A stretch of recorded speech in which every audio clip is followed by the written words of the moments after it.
Por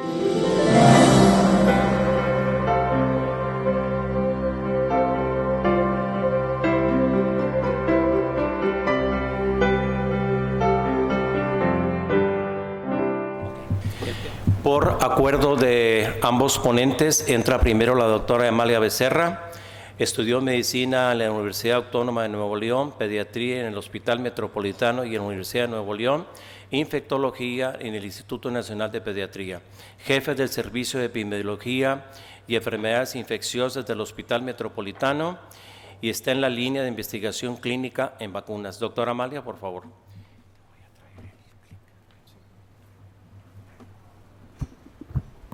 Bueno, buenas noches a todos, tardes, noches. Es un honor estar hoy con ustedes para platicar de un tema que consideramos que es muy importante y además tengo el privilegio de compartir hoy la presentación con el doctor Isaías Orozco.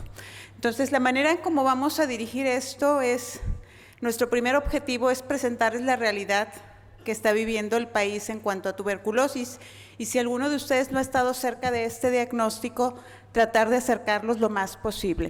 Vamos a llevar esto de la siguiente manera, vamos a hablar epidemiología, la carga de la enfermedad que está ocurriendo en el mundo, en el país, en el estado. Vamos a hablar de diagnóstico, de tratamiento y vamos a cerrar con prevención en ese orden. Es el orden que vamos a llevar para la plática. Miren ustedes, tenemos tuberculosis. Sí, tenemos tuberculosis en el mundo, es un problema de salud pública actual. La tuberculosis está con nosotros. 1/3 de la población mundial está infectada por tuberculosis y se considera que es la segunda causa de muerte después de la infección por HIV por un agente infeccioso. Le tenemos mucho miedo a HIV y como que hay mucho estigma social para la infección por HIV, pero tuberculosis es la segunda causa y no tiene a lo mejor ni la tercera parte de la atención que tiene la infección por el virus de la inmunodeficiencia humana. Hay más de 1 millón de defunciones por esta causa y vean, esto es muy importante. Más de medio millón de casos de tuberculosis fármaco resistente. Entonces, cuando estamos viendo que se presenta esta realidad, quiere decir que tenemos problema. ¿Qué está ocurriendo en México? En México el año pasado, en 2014, tuvimos más de 20,000 casos nuevos de tuberculosis, hablando de tuberculosis en todas las formas. Evidentemente la más frecuente fue la tuberculosis pulmonar, pero vean la incidencia de la tuberculosis meningia y otras formas de tuberculosis. Y cuando hablamos de tuberculosis fármaco resistente en México, ¿qué está sucediendo?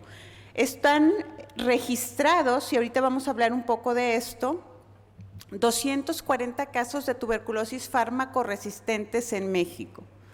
De estos, la mayor asociación no es con HIV, señores. La mayor asociación es con diabetes mellitus y ese es un diagnóstico muy importante en salud porque sabemos que en el país, pero particularmente en el norte de México, la diabetes mellitus es un problema de salud importante y es la principal asociación con tuberculosis. ¿Y qué pasa en la edad pediátrica? Tenemos un poco más del 8% de los casos diagnosticados, notificados y registrados de tuberculosis en México, un poco más del 8% están ocurriendo en la edad pediátrica. Y les decía que íbamos a hablar un poco de esto, del registro, porque para que un paciente se encuentre en estos datos, significa que yo hice un proceso de diagnóstico y de notificación, y que lo tuve que haber tratado en alguna unidad de salud que tuviera un sistema de vigilancia lo suficientemente eficiente y que estuviera haciendo lo que tiene que hacer para que ese caso esté registrado.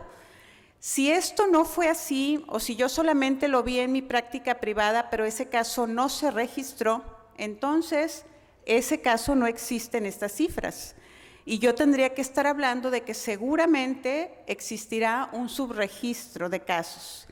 Y seguramente existirá un subregistro de casos, particularmente en la edad pediátrica, porque en la edad pediátrica probablemente sea la etapa de la vida en la que más difícil es hacer el diagnóstico de tuberculosis. Y ahora, agárrense bien en sus asientos porque vamos a ver lo que está pasando en Nuevo León con respecto a tuberculosis. En el año 2014 tuvimos un poco más de 1,200 casos de tuberculosis en todas las formas, nuevos y subsecuentes, es decir, previamente tratados. Pero vean la cantidad de casos nuevos que tuvimos. Casi el 90% de lo que vimos fueron casos nuevos.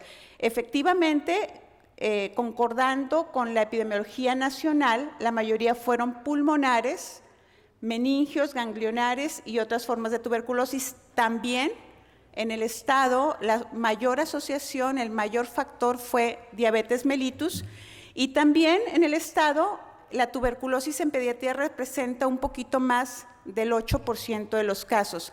Pero vean lo que está pasando en Nuevo León, tuvimos 80 casos de tuberculosis fármaco-resistentes solamente en el 2014. Se recuerdan que habíamos comentado que a nivel nacional había poco más de 200 casos. Bueno, de esos 80 están en Nuevo León, en diferentes edades y en diferentes localizaciones de la tuberculosis. Estos son los registros de morbilidad. Sitúense aquí en el 2013, la tasa de Nuevo León está en el 25% y la media está en el 16.6%. Entonces, tenemos problema en tuberculosis. Tenemos problema en el reconocimiento clínico de la tuberculosis por parte de los médicos de primer contacto, tenemos problema en el diagnóstico, tenemos problema en el seguimiento, pero lo más importante, creo, como comunidad médica, tenemos problema en que no estamos sensibilizando adecuadamente al paciente en nuestro primer contacto. El entender nosotros la enfermedad y dedicarle el tiempo suficiente al paciente en ese primer contacto para convencerlo de que tiene que completar su tratamiento, creo que eso no lo estamos haciendo adecuadamente y tenemos una cuenta pendiente como sistema de salud, porque no todas las responsabilidades del paciente, somos corresponsables del tratamiento. Y esta es la mortalidad en tuberculosis. Ahí está encerrado Nuevo León, es la flechita aquí arriba. Estamos en el 5º lugar nacional en mortalidad de tuberculosis y la tasa es la doble que la nacional. Entonces, en muchas cosas en salud estamos perfectamente bien. Y por ejemplo, la tasa de mortalidad infantil, la de Nuevo León es la más baja del país. Pero cuando hablamos de tuberculosis, de una enfermedad infecto contagiosa, curable y con acceso a tratamiento, creo que, señores, que como sistema de salud no lo estamos haciendo nada bien. Esto no son datos nuevos, pero lo puse porque quiero que vean cómo se distribuye la tuberculosis en pediatría de acuerdo a las localizaciones. Entre más pequeño es el paciente, la posibilidad que tenga formas graves es mayor. Es decir, en los pacientes menores de 2 años, la posibilidad que yo tenga tuberculosis meningia, miliar, sistémica o diseminada es mayor, ¿sí? La línea verde es la tuberculosis pulmonar, la línea fiucha o rosa es la tuberculosis meningia, esta es la miliar, y vean, a medida que el paciente crece, su comportamiento es más parecido al del adulto, de tal manera entonces que nuestro reto diagnóstico principal en pediatría son los pacientes menores de 2 años seguramente, donde el diagnóstico va a ser más complicado. La tuberculosis en el niño representa aproximadamente del 5 al 30% de todos los casos de tuberculosis, según lo que dice la Organización Mundial de la Salud. Cuando nosotros tenemos una incidencia en niños de más de 15%, significa que nuestro control de la tuberculosis no es bueno.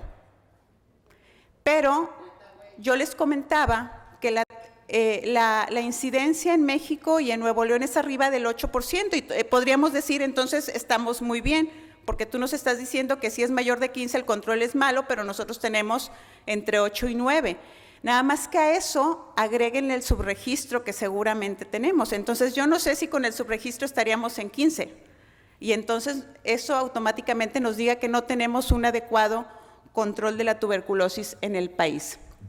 ¿Qué le pasa a nuestros pacientes menores de 18 años en México? ¿Cómo es el diagnóstico de salida una vez que los tratamos? Un poquito más del 80% tienen éxito, es decir, se curan. un poquito más del 80%. Significa que casi el 20% va a fracasar el tratamiento. Y vean, la línea roja es la defunción. Obviamente en las formas graves, las formas invasivas, la meninge miliar, la probabilidad de morir es más alta. Y adivinen qué, esa es la forma precisamente que se presenta en los niños menores de 2 años. Y les decía que se agarraran muy bien de sus asientos, porque esa es la realidad que tenemos en farmacoresistencia. Miren, Nuevo León en el primer lugar con los casos para tuberculosis farmacoresistente tratados. Tenemos el primer lugar nacional, que no estamos nada orgullosos de eso, y creo que tenemos mucho trabajo por delante para tratar de cambiar esas cifras. La mayoría de los casos de tuberculosis farmacoresistente en México se están concentrados en 15 estados en el norte del país, y de ellos Nuevo León tiene el mayor número de casos en tratamiento con 122 casos. ¿Cómo es que llegas a estar catalogado dentro de tuberculosis farmacoresistente? Porque seguramente el proceso que hicimos de diagnóstico de tuberculosis en un paciente nuevo, en un caso nuevo, que no concluyó el tratamiento, no fue suficiente la sensibilización al paciente, y entonces seguramente hubo un abandono del tratamiento y un pobre apego.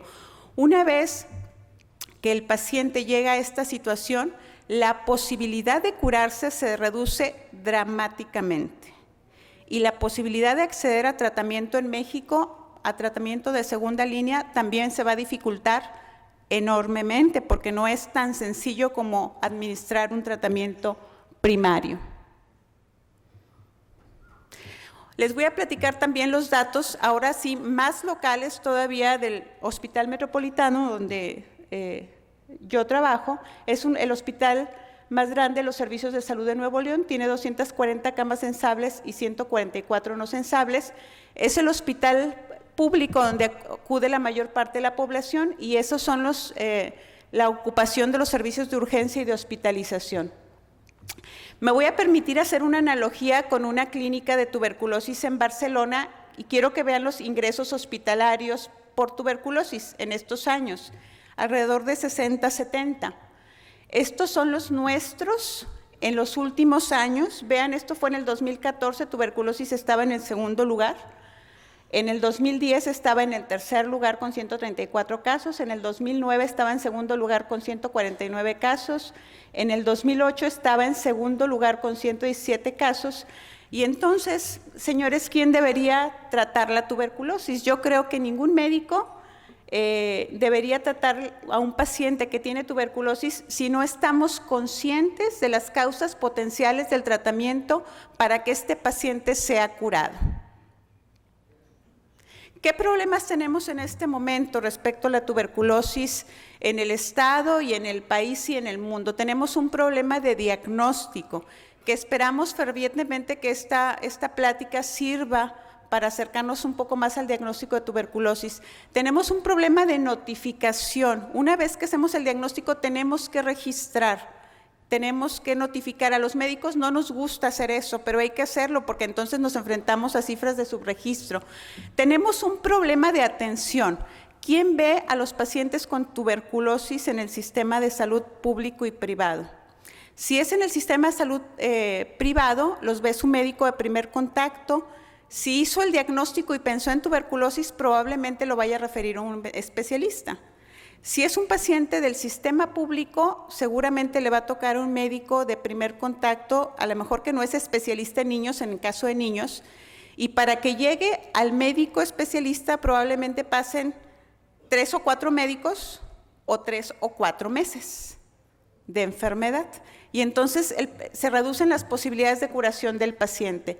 Y tenemos un problema también de referencia interna y externa. Una vez que los diagnosticamos, ¿quién los debe de ver? ¿Qué especialista los debe de ver? Yo creo que los debe de ver el especialista que tenga experiencia en tuberculosis y que tenga la suficiente cercanía con el diagnóstico y que se sienta capacitado para atender a un paciente con tuberculosis. Siempre va a estar a la mano la referencia con alguien en tu localidad que lo pueda ver y que tenga suficiente experiencia. Lo importante es pensar en el diagnóstico. Y este es el cuadro comparativo del hospital, vean, 2008, y ya cuando está en gráfica es muy sencillo ver el incremento que hemos tenido en estos últimos años. La distribución por sexo 2:1, mujeres y hombres, y el rango de edad que es muy comparativo con la realidad nacional, de más o menos un 9% en pacientes pediátricos, del total de casos de 219. Algo que es muy lamentable es que la mayoría de los casos que vemos en el hospital son casos nuevos. Y alguien diría, ¿por qué te esperas a llegar al hospital con un caso nuevo? Pues porque seguramente el médico de primer contacto no hizo diagnóstico, llegan al hospital en condiciones críticas, gravemente enfermos y seguramente con mayor posibilidad de morir a que si hubiéramos hecho el diagnóstico en el consultorio. Y ese es el tipo de tuberculosis que estamos teniendo en Nuevo León. Pulmonar en el 80%, pero vean, la meninge y la miliar ya son el 10%. Y entonces eso nos lleva a esto. La diabetes es el mismo factor asociado y esto nos lleva a esto. Les decía que la meninge y la miliar es el 10% y sí, efectivamente, nosotros tenemos un poquito más del 10% de mortalidad asociada a tuberculosis en el hospital. Proceden de los municipios donde todos vivimos, Monterrey, Guadalupe, San Nicolás de los Garza, Apodaca, los municipios más con mayor población, es decir, no hay un municipio de mayor riesgo, simplemente hay más densidad poblacional. Este es un flujo de la primoinfección. Sabemos que el paciente primero entra en contacto con un enfermo, tiene que ser así, la tuberculosis no es por generación espontánea, siempre va a haber un enfermo no diagnosticado para que un paciente se pueda infectar, niño y adulto. Si el sistema inmune estuviera suficientemente fortalecido, probablemente no vaya a ocurrir nada y solamente vaya a quedar como una primoinfección, pero si el paciente tuviera alguna enfermedad que debilitara el sistema inmune, seguramente va a presentar la enfermedad en ese momento. Si lo presenta una enfermedad que debilite el sistema inmune en el transcurso de su vida, seguramente va a presentar la tuberculosis. Los mismos problemas que ya habíamos comentado.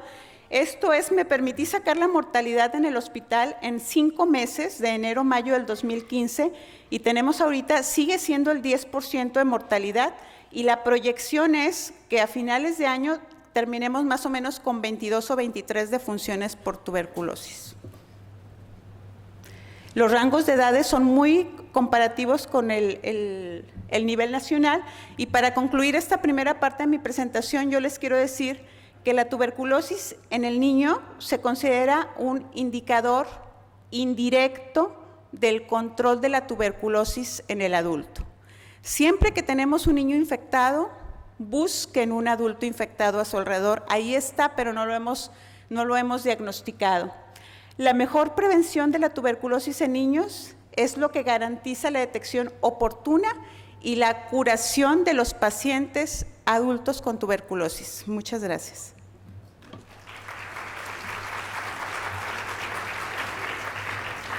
Y para continuar en la segunda parte de esta exposición, me voy a permitir darle la palabra al doctor Isaías Orozco. Gracias, doctora Becerra, y pues gracias a nuestros queridos amigos Manuel Ochoa y Severiano Leal por la invitación, gracias al Colegio de Pediatría de Nuevo León, y pues es un placer estar con los amigos realmente.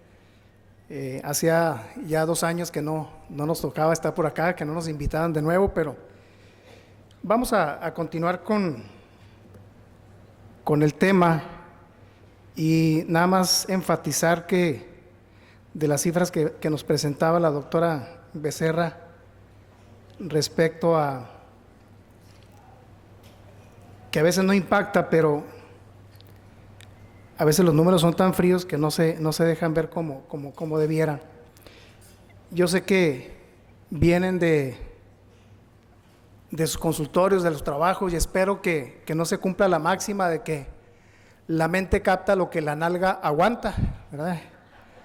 Y que no estén que el músculo glúteo no esté muy cansado para que capten lo que la doctora con mucha insistencia dijo hace un momento, mucho énfasis, que es importante sensibilizar que esta patología, paradójicamente el gobierno de Estados Unidos a principios de los 80 decía que ya habían erradicado esta patología en aquel país. Y digo paradójicamente porque en ese momento también inician los primeros casos de VIH y SIDA. Y para no quedarse atrás, en aquel momento, el presidente en turno, no les voy a decir quién es, ya falleció y fue marido de la vedette Sasha Montenegro. Por decreto presidencial también dice que en México se erradicó la tuberculosis, que ha sido la peor noticia de salud pública que nuestro país ha ejercido, porque a la fecha personal de salud, médicos, enfermeras, etcétera, siguen pensando que la tuberculosis no existe en nuestro país. Entonces, decía ahorita que a veces las cifras se ven muchos números, pero vean ustedes que esto es impactante porque pues cada segundo en el mundo se infecta una persona de tuberculosis. Cada día en el mundo se enferman activamente alrededor de 25,000 habitantes en el mundo. Y cada día se mueren alrededor de 4,110 casos habitantes en el mundo también. En México diariamente se infectan 60 personas de tuberculosis y diariamente mueren 6 personas por tuberculosis en nuestro país. Es muy posible que veamos una influenza pandémica y como viene en un brote mundial, pues obviamente eso nos impacte, pero estamos tan acostumbrados, es como la violencia, como que ya perdimos la capacidad de asombro de la tuberculosis, mata en goteo, diariamente se mueren y ya murió de tuberculosis, tiene tuberculosis, ¿verdad? Entonces, pues esto lo voy a pasar ya porque la doctora habló de algunos datos. Esta diapositiva sí quiero que la vean porque es precisamente lo que comentaba ahorita. El siglo pasado no murieron más allá de 50 millones de habitantes de influenza pandémica en el mundo. En tuberculosis murieron alrededor de 200 millones de habitantes solo el siglo pasado. Y vean ustedes esta diapositiva, pues habla de mil millones de casos de tuberculosis, por eso la llaman en esta revista Nature el más grande asesino del mundo. Entonces, ¿cómo vamos a sospechar de tuberculosis si se le conoce precisamente como la gran simuladora? En el paciente adulto es difícil hacer el diagnóstico, pues más todavía hacer el diagnóstico en el niño es muy difícil hacerlo. Y el principal factor que nos debe orientar a pensar en tuberculosis, además del cuadro clínico, es el antecedente de contacto de un paciente pediátrico con un paciente adulto con tuberculosis. Y bueno, no hay hallazgos patognomónicos para pensar en esta patología, pero sabemos que hay dos posibilidades de enfermedad activa en el niño, la que es la del adulto o la forma del adulto postprimaria, y la primaria, que es la que se presenta habitualmente en el niño. El cuadro clínico en el niño es muy abigarrado, realmente son datos muy nada característicos, pero es muy importante que pensemos siempre aquel niño que frecuentemente tiene infecciones de vías respiratorias o de vía digestiva, que no mejora con los antibióticos habituales o con los tratamientos habituales, que tiene la famosa triada o tétrada, que algunos la conocen como tétrada, lo que es fiebre, lo que es tos, baja del apetito, pérdida del apetito, pues obviamente es como cuando nos dicen si camina como león, ruge como león y tiene pelos de león, pues seguramente es un leopardo, pues no, ¿verdad? Pues hay que pensar en tuberculosis. Entonces, menos del 40% de los pacientes pediátricos presentan síntomas y pues como ustedes ya saben, la tos y la fiebre son los síntomas más frecuentes. La tuberculosis postprimaria pues es la forma más frecuente, se presenta en adolescentes y adultos. Y es importante mencionar que hasta un 85% de ellos presentan manifestaciones clínicas. Sin embargo, no hay que olvidar que existen dos rangos también de patología, lo que se conoce como tuberculosis subclínica, que el paciente está completamente sintomático, pero si hiciéramos un tamizaje, tanto una prueba de tuberculina, baciloscopías, cultivos, seguramente van a salir positivos estos pacientes. Y la otra, pues el paciente que se conoce como una tuberculosis latente, que más adelante comentaremos algo también al respecto. Ya no me voy a detener mucho en lo que tiene que ver con sintomatología, porque sabemos que el tiempo es corto también y no quiero cansarlos con esto, porque hay datos más interesantes. Vean ustedes en esta serie, la tos fue el síntoma más frecuente y seguido de expectoración, anorexia y como ustedes pueden ver ahí el resto de los datos clínicos. Respecto al diagnóstico, se dice que todos sabemos el estándar de oro para el diagnóstico de tuberculosis es el cultivo. Esté o no enfermo el paciente, es decir, que tenga enfermedad activa o no, el cultivo es el que hace el diagnóstico de certeza. Pero se le conoce también a la radiografía como el estándar de oro para sospechar tuberculosis pulmonar. Por eso es que quise traer una serie de radiografías que son bastante interesantes. Esta es una radiografía normal, que luego nos olvidamos de las clases de radiología y olvidamos que cómo se debe dar lectura a una placa de rayos X.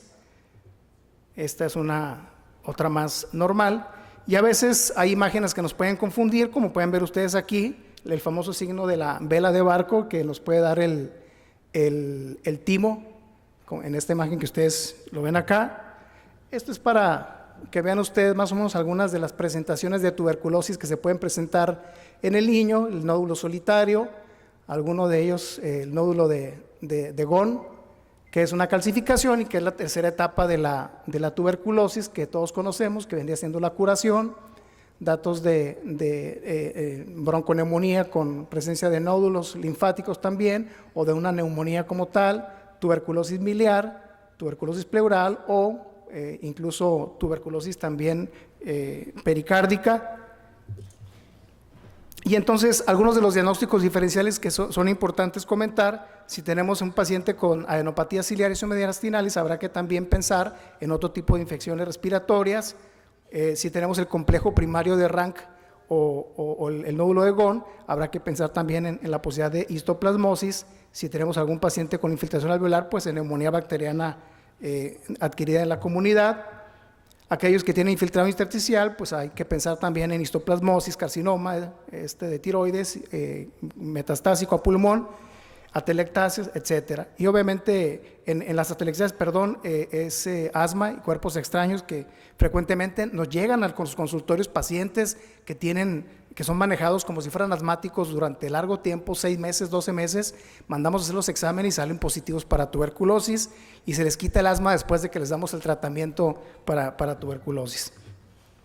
Ya decíamos ahorita que se le conoce como la gran simuladora. No hay imágenes patognomónicas en la placa de rayos X, hay imágenes características tampoco, pero sí sugestivas, y podemos ver algún tipo de patrones como es la neumonía gaseosa. Ven ustedes aquí este patrón ganglio pulmonar extendido en el segmento anterior del lóbulo superior del lado derecho.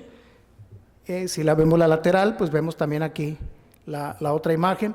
Esta es una imagen muy padre porque es poco, sobre todo en el paciente que acude con el médico frecuentemente y le hacen diagnóstico de asma.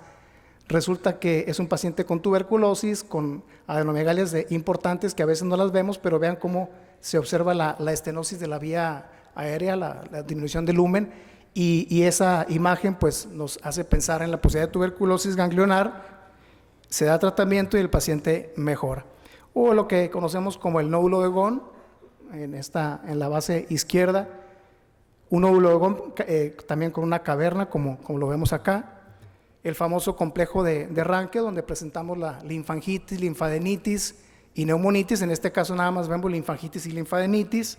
En este otro sí alcanzamos a ver datos de neumonitis, la presencia de un infiltrado, como ustedes ven aquí, un poco acá, el empastamiento pariliar del lado derecho y la presencia de algunos nódulos que nos hablan de linfadenitis. Este es un nódulo de Gone también calcificado, la famosa imagen en capa de cebolla con una pequeña cavitación, otro tuberculoma, el característico material gaseoso, y aquí podemos ver también 2 nódulos, uno pequeñito aquí al centro y estos otros 2 grandes.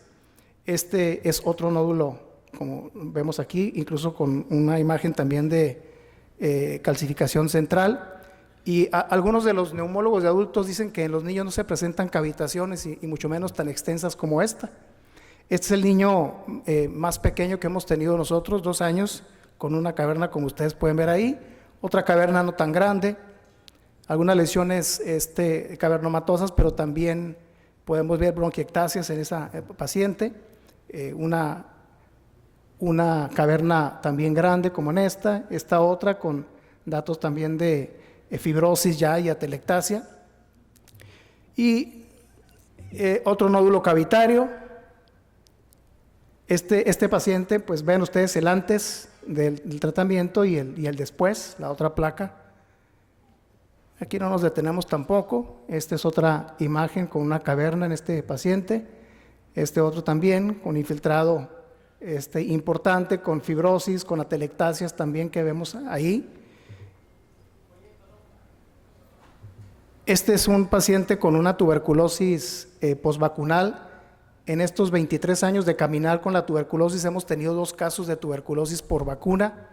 En los 2 casos tuvimos toda la carga del ejército de sanitaristas a nivel federal, llegaron a Chihuahua a hacer la revisión y lamentablemente la conclusión fue que las señoritas pasantes enfermeras son quienes aplican la vacuna de BCG y en lugar de utilizar una técnica adecuada, pues la aplicaron de forma profunda y este fue el condicionante. Fueron pacientes sanos que lamentablemente tuvieron tuberculosis por la vacuna.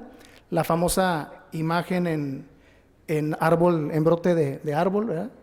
Como ven acá. Y el patrón miliar, que a veces es muy fácil en la radiografía detectarlo. Esta paciente es una paciente de 13 años. Esta paciente llegó por una infección de vías urinarias, fue hospitalizada por infección de vías urinarias al hospital infantil. Esta misma paciente, Rubí se llama esta chiquitita, lamentablemente por cuestiones administrativas del Seguro Popular fue a dar a otro hospital, lo vio un médico porque traía problema de tipo abdominal, pensó en la posibilidad de que fuera un CA de anexos, la quería meter a operar, afortunadamente la detectó otro cirujano pediatra de ahí del hospital infantil y al hacer la revisión del caso, pues sabíamos que era tuberculosis, pero estuvieron a punto de hacer una histerectomía porque no pensaron precisamente en tuberculosis. Un caso muy parecido de una paciente que vimos de Nogales, hija de un médico pediatra, donde también lamentablemente hicieron sección de ambos ovarios pensando en la posibilidad de un CA y resultó que era tuberculosis, dimos tratamiento y bueno, afortunadamente la famosa imagen en granos de mijo. Y esto es importante comentarlo. Siempre que un paciente presenta datos de tuberculosis miliar nos habla de una enfermedad sistémica. Y así como se puede presentar en cualquier parte del cuerpo, alrededor del 30% de los pacientes que presentan tuberculosis miliar puede presentar tuberculosis meningia. Por lo tanto, es importante y necesario llevar a cabo una punción lumbar en estos pacientes. Algunos otros datos como pleuresías, como vemos en este paciente en la base izquierda. Otro derrame pleural izquierdo también. Estos son datos de engrosamiento peribronquial también, que lo podemos ver no tan frecuente, broncoestenosis como este caso. Este es el otro caso de la tuberculosis postvacunal. Y esto no vamos a detenernos, pero ven ustedes que son un buen número de posibles complicaciones. Con mucha frecuencia no buscamos y a veces estos datos, el engrosamiento pleural que debemos buscarlo, pero no lo hacemos, nos puede hablar del antecedente de un paciente que tuvo una enfermedad activa y que ya está en proceso de curación natural. Hay que recordar que también el organismo hace lo propio para ello. Un nódulo de Ghon acá en el ápice izquierdo, complejo de arranque. Y este es un caso muy interesante porque lo vimos la semana pasada. Esta es una madre joven de 26 años. Y vean ustedes, es la típica imagen de una tuberculosis miliar. 5 meses con la patología, 10 kilogramos de peso que perdió en este tiempo, más de 5 médicos que la vieron tanto en consulta privada como en institución pública, incluso llegó a ir con la competencia del doctor Simi y ninguno siquiera pensó en la posibilidad de hacerle una radiografía y por horas del destino pues llega con nosotros. Pero lo importante de esto, vean ustedes que con relativa frecuencia vemos un patrón miliar y no vemos otras imágenes que es muy conveniente en estos pacientes tomar una tomografía, como en el caso. Vean ustedes las cavernas que esta paciente presentaba y de hecho aquí vemos, no está señalando muy bien pero en el ápice se ve una imagen que sí sugiere la posibilidad de una caverna grande. Este es otro corte y bueno, diversas formas como esta, escrófulas por tuberculosis. Este caso lo publicamos hace algunos años, abscesos múltiples por tuberculosis. Desde 1896 y a la fecha se han presentado en todo el mundo alrededor de 21 casos. En México hemos publicado 3, uno del Hospital Civil de Guadalajara, 2 del Hospital Infantil de Chihuahua.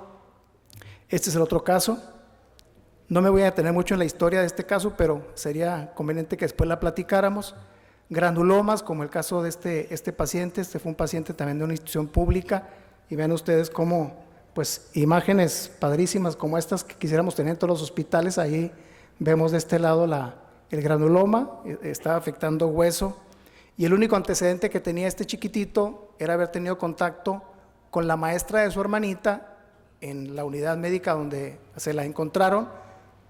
Falleció la maestra por tuberculosis, y escarbándole encontramos que fue el contacto precisamente en una ocasión que se vieron ahí en el pasillo de una unidad hospitalaria. Esas son imágenes también de este paciente cuando se hizo la biopsia. Mal de Pot, afortunadamente ya los pacientes ya no salen en sillas de ruedas. Vean ustedes los abscesos osifluentes, la destrucción importante de los cuerpos vertebrales. Esta paciente se llama Carmen, salió con una canastilla de titanio que en aquel tiempo costó alrededor de 200,000 pesos, ya andan por los 90,000, 100,000 pesos más o menos. Ahí la tienen ustedes ya rehabilitándose. Bernardo, otro chiquitito que también se operó con esta técnica, una canastilla que es para adultos, pero que se modificó para aplicarla en el niño. Y bueno, pues hablamos ahorita, el cultivo, afortunadamente ya tenemos diferentes tecnologías que nos permiten llegar a los diagnósticos más rápidos. Tradicionalmente se utiliza el Lowenstein-Jensen, que es el cultivo sólido, pero lamentablemente el tiempo es muy prolongado para llegar a tener un diagnóstico o un resultado positivo. Actualmente se maneja lo que se conoce como Midget o cultivo líquido, que es un equipo que se llama Bactec 960 y que se corre rápidamente, y prácticamente en menos de 8 semanas ya tenemos el diagnóstico. Obviamente la baciloscopía no podemos dejar de llevarla a cabo.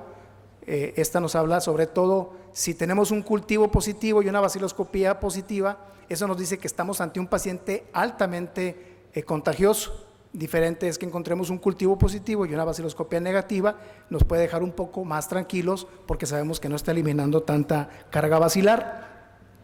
Es necesario comentar, así como enfatizó ahorita la doctora, respecto a sensibilizar. La gran mayoría de los cirujanos me han platicado, no sé si habrá aquí algún cirujano pediatra, pero me han dicho que a algunas se les olvida mandar a patología, mandar a cultivar las piezas.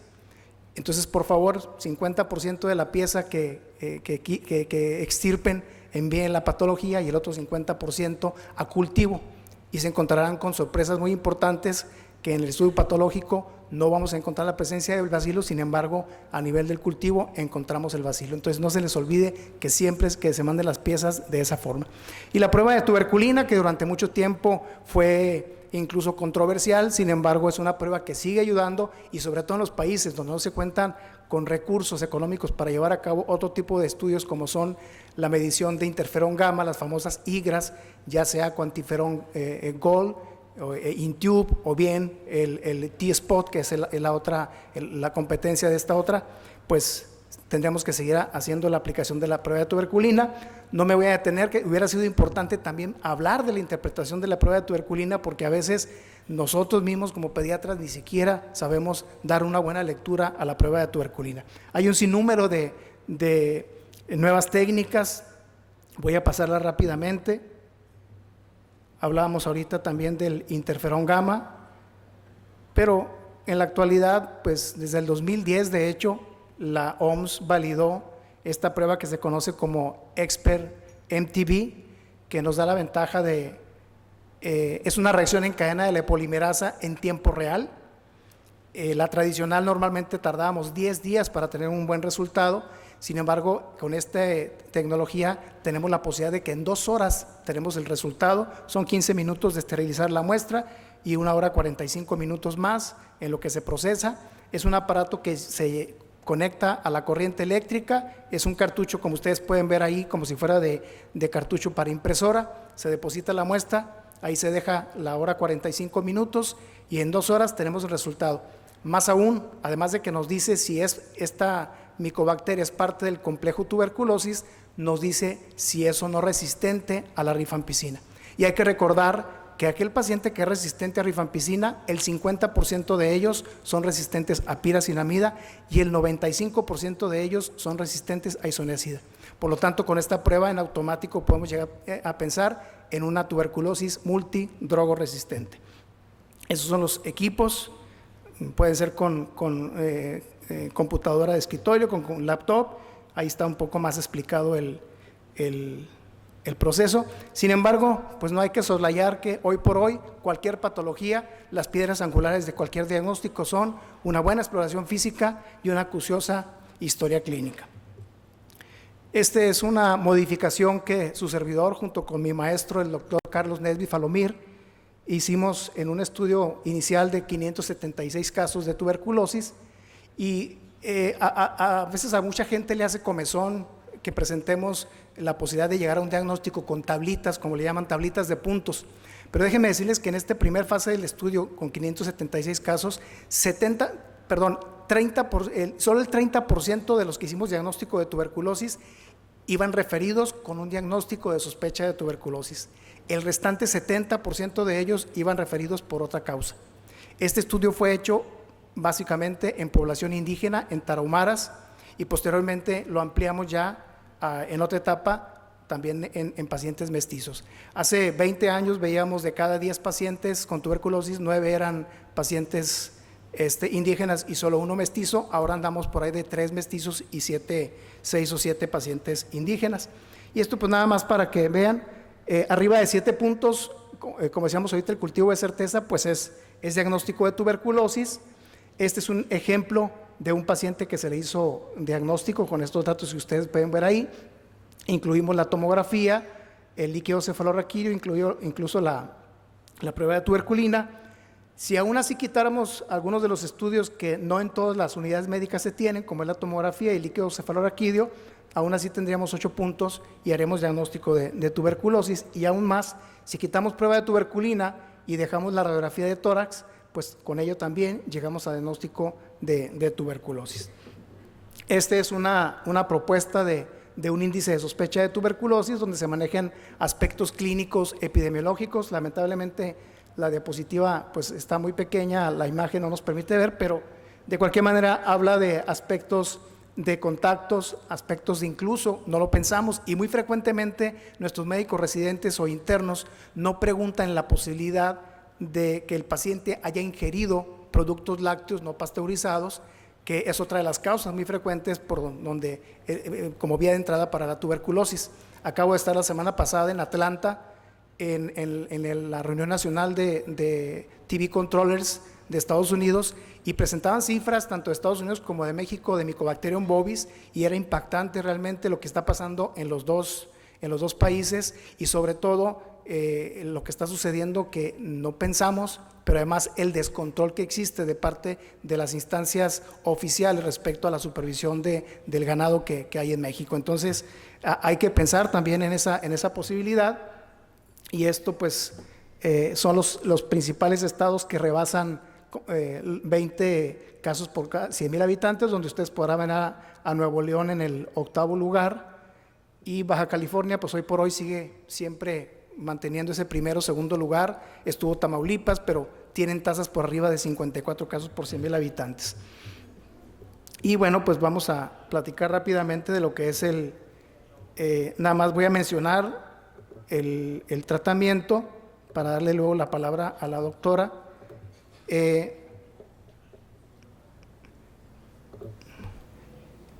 Hay que recordar que la única forma de romper la cadena de la transmisión es curando al paciente. Ni siquiera la vacuna de BCG es una vacuna que no rompe la cadena de la transmisión.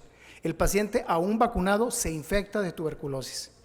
Las bondades de la vacuna BCG es que protege sobre todo las formas graves de tuberculosis. Entonces, de cualquier manera, a la fecha no tenemos un biológico que supere a esta vacuna, pero la única forma de controlar la cadena de transmisión es curando al paciente.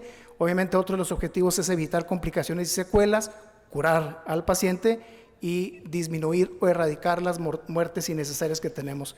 Vamos a pasar rápido esta diapositiva. Hoy por hoy, los mejores medicamentos para el tratamiento de tuberculosis son la isoniazida y la rifampicina.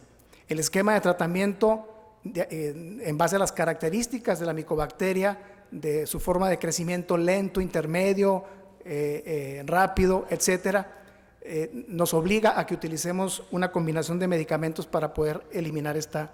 Estos son los esquemas que marca la norma, sobre todo este que ustedes ven aquí.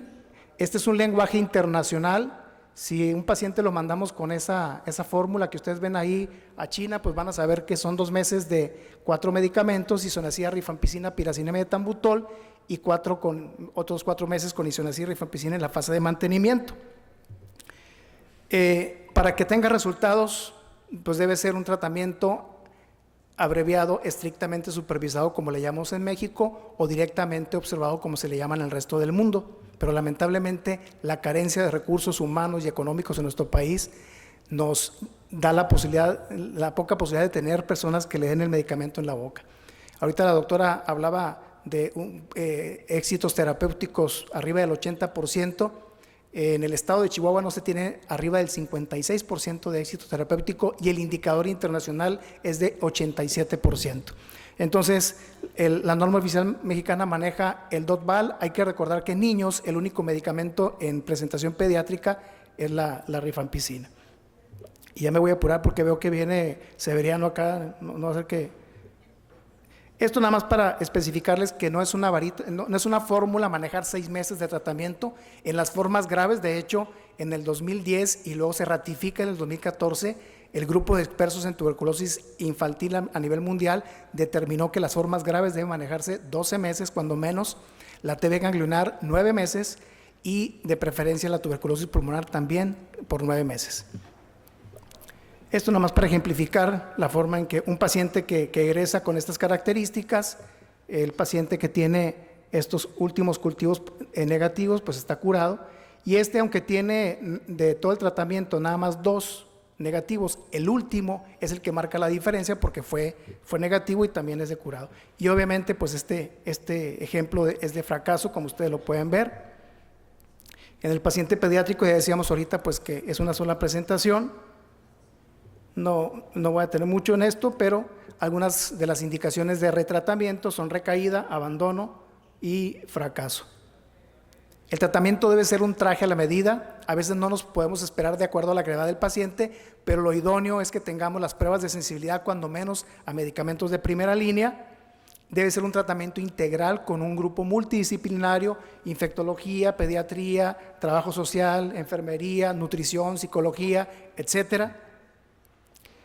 Y bueno, pues es para marcar un poco lo que sería la tuberculosis latente. Nada más voy a hablar de la definición y ahorita más tarde a la doctora y su servidor platicaremos ya de los tratamientos que se sugieren para esto, que sería pues es la persona que está infectada, que nada más presenta la prueba de tuberculina positiva y todo lo demás es negativo. Y rápidamente me voy a ir a una frase de mi maestro, el doctor Nesbitt, porque es una frase que impacta. Sobre todo, bueno, no la traigo aquí, es en la otra plática, pero él nos dice que aquel paciente que es tratado pobremente supervisado es peor que no darle ningún tratamiento. Entonces, si vamos a meternos con tuberculosis, debe ser aquel ente profesional de la medicina que sabe manejar tuberculosis. Si no tenemos el tratamiento completo para los 6, 9, 12, 24 meses, no podemos empezar el tratamiento porque no podemos estar esperando a que nuestro medio se acabó el medicamento y de aquí a que nos traigan el otro medicamento, porque vamos a generar resistencias. Era otro tema que queríamos platicar ahorita, pero por obvio de tiempo voy a ceder la palabra a la doctora Becerra Aquino para que continúe con la charla. Muchas gracias. Muy bien, es ya breve lo que falta para concluir. Y sé que es algo que les interesa, ya lo tocó el doctor rápidamente acerca de la prevención en tuberculosis, ¿verdad? Tenemos una vacuna disponible para la tuberculosis, como dijo el doctor, no rompe la cadena de transmisión y tiene una eficacia que va desde 0 hasta 85%. Y estamos hablando de alrededor de un 60-85% para las formas graves de tuberculosis, que son las que están asociadas a mortalidad en tuberculosis y son las que se presentan en los niños menores de 2 años. ¿Desde cuándo tenemos la vacuna? La vacuna no es una vacuna nueva, no hay otro biológico disponible en este momento. Es una vacuna que está dentro del Sistema Nacional de Vacunación desde hace mucho tiempo y creo que con la realidad epidemiológica que estamos teniendo y con las formas graves de tuberculosis que estamos teniendo y siendo el único biológico que tenemos, tendríamos que usarla. ¿Hay complicaciones de la vacuna? Sí. Hay complicaciones de la vacuna y también tenemos que aprender a reconocerlas tempranamente. Y también tendremos que aprender a reconocer cuál es el proceso que ocurre después, el proceso natural que ocurre después de la aplicación de la vacuna. Miren ustedes, dentro de las complicaciones, de las más frecuentes y complicaciones no graves, voy a ver si alcanza el señalador, la linfadenitis regional. ¿Con qué está asociada principalmente? Con la técnica de aplicación. Fíjense ustedes que la vacuna para tuberculosis, la BCG, es la vacuna técnicamente la más difícil de aplicar. No cualquiera puede aplicar BCG, es una vacuna de aplicación intradérmica. Si por una mala técnica en la aplicación no hiciste una aplicación intradérmica y te fuiste a tejido celular subcutáneo o más profundamente, entonces el riesgo de que ocurra una diseminación de la bacteria obviamente va a ser más alto. Los casos que tenemos nosotros reportados de linfadenitis están asociados a la técnica de aplicación. La recomendación sería, si no tenemos la suficiente habilidad para aplicar la vacuna y no tenemos la suficiente experiencia para aplicar BCG, es decir, no lo hacemos continuamente, mejor no lo hagamos nosotros y dejemos que lo haga el personal capacitado para aplicar la vacuna.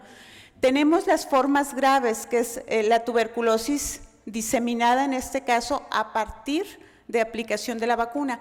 Esto nos ha tocado verlo solamente en pacientes que tengan problemas de inmunodeficiencia primaria, es decir, aquellos en que no tienen un sistema inmunológico normal. Nos ha tocado ver casos de tuberculosis diseminada a partir de la aplicación de una vacuna. ¿Qué pasa? ¿Qué le pasa a un paciente y qué recomendaciones le tendríamos que dar nosotros al paciente una vez que aplicamos el biológico? Va a tener una mácula que va a durar aproximadamente 48 horas, es decir, los primeros 2 días. Va a estar indurado durante aproximadamente 30 días y una costra que se va a producir entre las 6 y las 12 semanas aproximadamente. Todo eso es normal, pero si nosotros no estamos claros con esto, entonces la mamá del paciente va a pensar que está ocurriendo un proceso infeccioso y esos nos van a llegar también a veces pensando que se tienen que drenar, que tienen un absceso, que le tienes que dar antibiótico o que le tienes que hacer una serie de estudios que son innecesarios. Se puede presentar un absceso en las 48 horas, una linfadenitis entre los 2 y los 6 meses, ahí es cuando lo vamos a buscar, 2 a 6 meses, y una BCG-itis o BCG-osis desde el primer mes hasta el 10º mes. Entonces, ese es el rango en el que ustedes van a empezar a buscar los efectos asociados a vacunación con BCG. Hasta las 12 semanas, es decir, hasta que se produce la costra, esto es una evolución normal del paciente. Ojo, si el paciente no presentó cicatriz, no significa que yo tenga que aplicar la vacuna nuevamente, ¿verdad? El paciente puede no presentar cicatriz y el paciente va a estar inmunizado, entonces no necesariamente quiere decir que yo busque cicatriz y no la tenga y tenga que volver a revacunar. Eso ya no se hace, ya hay literatura suficiente que nos indica que no va a tener un mayor beneficio y sí puede tener un mayor riesgo el paciente si revacunamos. La quimioprofilaxis, ¿qué hay de la quimioprofilaxis hablando de prevención? ¿A quién sí le doy quimioprofilaxis? ¿Y qué es la quimioprofilaxis? Primero yo tenía que identificar al paciente enfermo, quien sí tiene tuberculosis, habitualmente será un adulto. Si ese contacto tiene menor de 5 años y está sano, entonces yo voy a empezar la quimioprofilaxis con isoniazida por 6 meses y si no tiene BCG le pondré BCG. Si sigue sano, entonces lo voy a dar de alta. Si ese paciente, ese contacto está sintomático, lo estudio para tuberculosis. Si sí es, le doy el tratamiento del que el doctor ya nos comentó ampliamente. Hago también el estudio de contactos de ese paciente, vigilo la curación, el seguimiento y lo doy de alta. Si el contacto es mayor de 5 años y está sano, entonces solo hago vigilancia.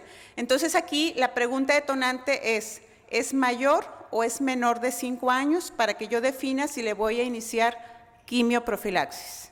Y si el paciente está asintomático o sintomático, porque yo definiré quimioprofilaxis si está sintomático, y si está sintomático tengo que ver si el paciente no está enfermo y comprobar la enfermedad y dar tratamiento. Cuando hablamos de tuberculosis latente es un término que nos causa como ruido, ¿no? Como que no nos queda claro qué es la tuberculosis latente. Es cuando hay una persona infectada con Mycobacterium tuberculosis, pero además tiene un PPD que es positivo, ¿verdad? Hay reactividad a la prueba de la tuberculina y no tiene síntomas. El paciente está sintomático, pero es reactivo. Eso es tuberculosis latente. ¿Sí? Y la tuberculosis latente resulta que es la forma más frecuente de tuberculosis, en más del 90% de los casos. Entonces, repitiendo, paciente que no tiene síntomas, pero que tiene un PPD reactivo. Es un PPD positivo. Y entonces, ahí yo hago el diagnóstico y doy tratamiento. ¿Con qué doy tratamiento para la tuberculosis latente? Habitualmente es con isoniazida, es de los fármacos, el fármaco indicado, y si nosotros tenemos documentado que ese paciente puede haber resistencia a isoniazida, yo podría dar rifampicina, y el tratamiento es alrededor de 6 meses, no importa si es VIH positivo o negativo. Pero aquí, como les dijo el doctor, es un traje a la medida, y para yo determinar las duraciones tengo que ver al paciente y tengo que hacer seguimiento y tengo que estar evaluando y monitoreando regularmente a mi paciente. Es decir, esta enfermedad no es, lo veo al principio del tratamiento, pasan 6 meses y los doy de alta. Eso no se debe hacer. Tenemos que hacer un monitoreo regular de cada paciente individual, ajustar dosis, a lo mejor prolongar un poco el tratamiento, pero eso lo va a decidir el médico que esté viendo al paciente y el médico que esté capacitado en tratar la tuberculosis.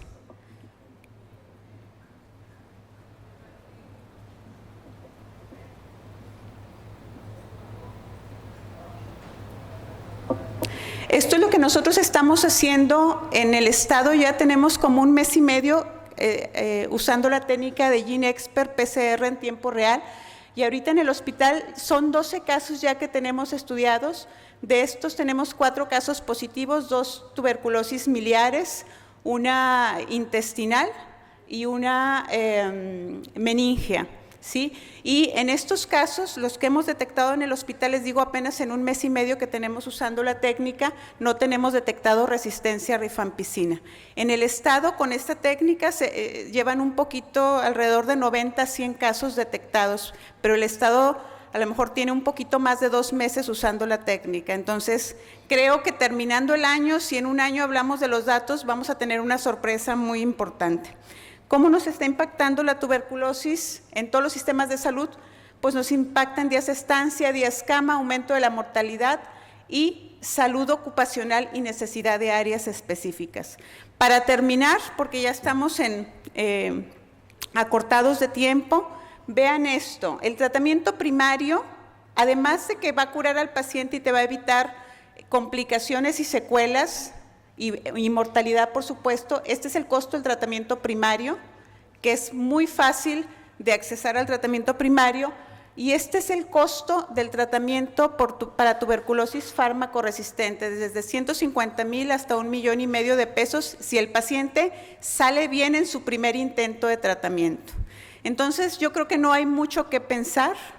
Pensemos en tuberculosis, hagamos un buen trabajo diagnóstico en tuberculosis y tratemos a nuestro paciente adecuadamente. Vamos a terminar con esto. La tuberculosis es un problema de salud pública, todos somos responsables, hay una parte de corresponsabilidad y de compromiso entre nuestro paciente, la familia de nuestro paciente y nosotros como sistema de salud.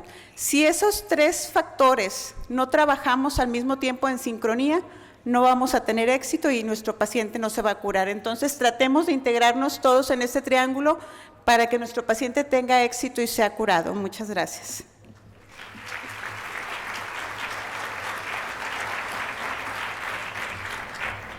Le damos las gracias al doctor José Cruz por el aviso que nos dio. Enseguida viene una plática que nos va a dar el doctor Jorge Luna Pech. La plática es rinitis alérgica. Estudió medicina en la Universidad de Guadalajara, en la residencia de pediatría en el Centro Médico de Occidente del IMSS, alergia e inmunología pediátrica en el Hospital Infantil de México, maestría en ciencias médicas por la Universidad de Colima. Actualmente ejerce práctica privada en Guadalajara. Doctor Luna, por favor. En primer lugar, quiero darle las gracias a todos ustedes por su asistencia. Muy buenas noches.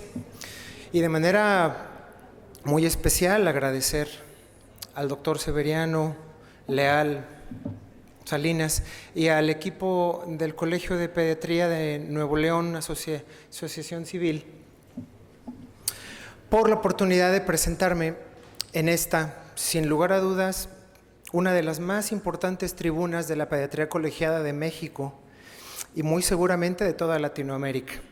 Vamos a ver de manera lo más rápido posible un tema muy interesante de vida real que todos los pediatras estamos expuestos a nuestros pacientitos, ¿no? Que es la rinitis alérgica. La rinitis alérgica es una enfermedad de la cual nosotros siempre tenemos casos. En el consultorio es una de las principales causas de atención y sin embargo es causa importante también de controversia, tanto en su diagnóstico como en su tratamiento. Vamos entonces a empezar. Los objetivos de la sesión van a ser discutir algunas generalidades, empezar con una discusión acerca de cuál es el estado de la rinitis alérgica en México, posteriormente algunas controversias en el tratamiento medicamentoso de la rinitis y terminaremos hablando de una terapia novedosa que se ha sugerido como parte de lo más nuevo en el tratamiento de la rinitis alérgica. Primero, generalidades. Entonces, rinitis es la inflamación de la membrana mucosa de la nariz. Hay diferentes tipos de rinitis, sin duda alguna la rinitis alérgica es muy importante, pero también está la rinitis no alérgica, que los norteamericanos le llaman rinitis vasomotora. Vamos a enfocarnos en nuestra plática básicamente en los casos de rinitis alérgica. La rinitis alérgica se conoce desde tiempos inmemoriales, por supuesto. Antes se le decía fiebre del heno. Ahorita, por supuesto, esa nomenclatura, esa manera de denominar a la enfermedad se ha abandonado porque la rinitis alérgica ni es fiebre ni es del heno. Ya se sabe que es un trastorno sintomático de la nariz que es inducido o provocado por una respuesta inflamatoria inducido por anticuerpos de tipo IgE en las membranas nasales ante la exposición a un alergeno. La rinitis alérgica tiene una predisposición familiar indudable. La atopia, es decir, la predisposición familiar que se tiene para las enfermedades alérgicas puras como esta, sigue un patrón de herencia mendeliana, es decir, dependiendo de la cantidad de descendencia o de predisposición hereditaria va a ser el riesgo de tener la enfermedad. Si un papá es alérgico, la posibilidad de cualquiera de sus hijos de ser alérgico será de un 25%. Si los dos papás son alérgicos, la posibilidad de tener un niño con alguna alergia es hasta el 50%. Si ninguno de los dos tiene alergia, aún tenemos un riesgo de 12.5 de presentar enfermedades alérgicas por la genética de nuestros ancestros previos. En sí, la rinitis alérgica es una enfermedad que puede tener 4 fases. La primera es la predisposición, llamada también atopia. Eso muchos pacientes lo tienen, pero no todos expresan la enfermedad. Después viene la sensibilización, que es cuando un paciente con un antecedente familiar positivo tiene la sensibilización, se expone al alergeno y eso pues echa a andar un mecanismo inmune que pues está expresado ahí y que en aras de tiempo no podemos desglosar.